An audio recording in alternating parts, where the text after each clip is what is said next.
has such an amazing scene in that episode. What was it like to be a part of that, to bring that episode to life? That was a really special episode because it's a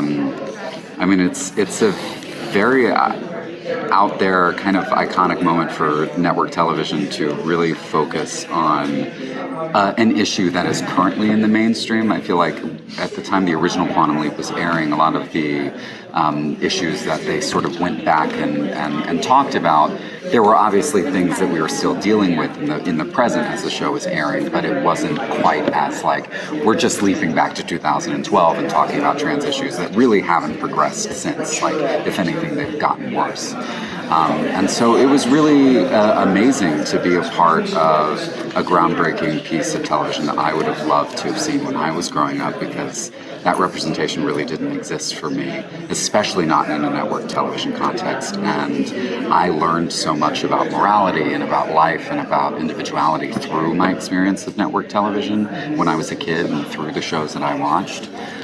So the things that they chose to, highlight really did matter to me, and it mattered to the people around me. So I'm glad NBC included that storyline, and that Shakina got a chance to direct it and be in it and write it. It was a really amazing thing to be a part of. But yeah, that scene in particular it hit very close to home. I think for me, for most trans people I know, we have a lot of, it's unfortunately a very average story for the trans individual. So I didn't even have to talk to Shakina about my life experience for her to be able to write something that pretty much mirrored my own experiences. Yeah, thank you. Yeah. Can you both tease what fans can expect for the rest of the season for both your characters? Well, without giving away too much, I think, that we still have some loose ends going on that we've been sort of struggling with over the course of the season. Our recent collaboration with Janice being one of them, and also, trying to stay one step ahead of Martinez, aka Leaper X, aka maybe Evil Leaper, some people might refer to him as. And those things kind of come to a head, definitely in our season finale. That being said, I think there's a big struggle with trying to keep the program afloat. And then as a result, sort of new conflicts arise in the season finale. It's pretty exciting. Yeah. I guess specifically for Ian, the only really, the main thing that I feel like they're dealing with is all Ziggy related. There's a lot of identity linked to Ziggy. I think any creator, any creative, you hold a lot of ownership over your most prized possession, and Ziggy is Ian's crowning achievement. So towards the end of the season, we start to see Ziggy get questioned quite a bit, and that definitely, I think, reflects on Ian's own questioning of himself, on them leaping from the future, and all of those other kind of things that were revealed starting at, I believe, episode 15, starting around Let Them Play. So I am slowly unraveling in a very fun way. Me too. Yeah. My question is for either of you to answer. Knowing Quantum Leap, it's a sci-fi world.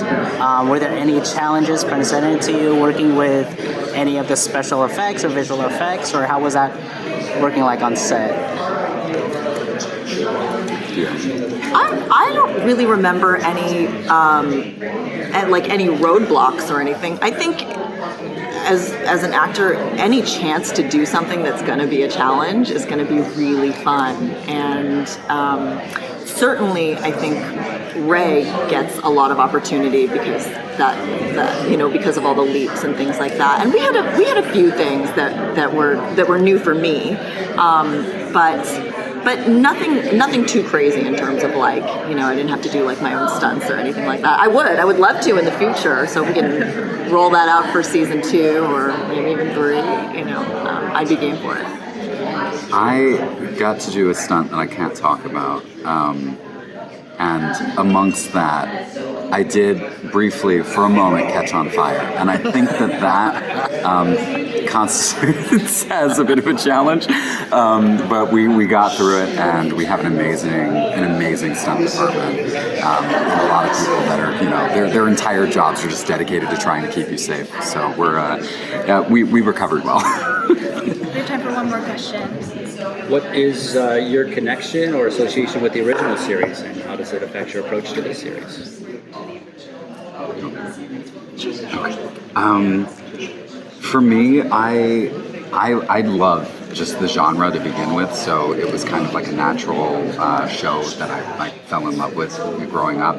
I was in no way like a religious viewer, so when the opportunity for the kind of revival came around, it was like a really awesome experience for me to be able just to go back and like rewatch the original a lot and dig back into the lore. Because the cool thing about our version of the show that still I think a lot of people don't necessarily realize is that it is a continuation.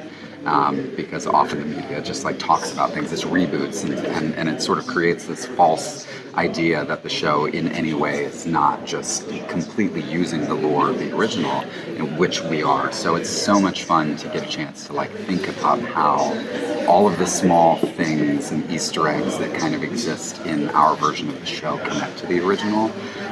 Because it's a wonderful series that is beloved by so many people and taught so many people about empathy, and I'm really grateful that we get to continue that whole storytelling, because Ray is a remarkable leaper, and it's a really great cast, and I'm very proud to be a part of it.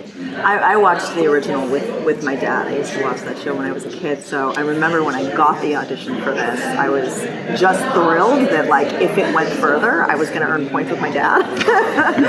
and then look what happened, So it's really exciting for me, I think, to be able to definitely work on a show that's a continuation of something that I used to watch as a kid, and used, on TV and after school and in the evenings. And my dad is still a fan of the show, which is great. I feel like I get points with him. But I think it's been initially I had like a little bit of, you're worried that you can't do the same thing, but you want to still be able to retain sort of the original, the things that people loved about the original. And I think we've done a really good job of that. And I think, again, like you were talking about, Ray, I think because of the people in our cast, that makes that so much easier. You see Ray's empathy, Mason's empathy, all of the bond that we have as a cast. And I think that chemistry, I think, translates, and empathy and understanding and wanting to learn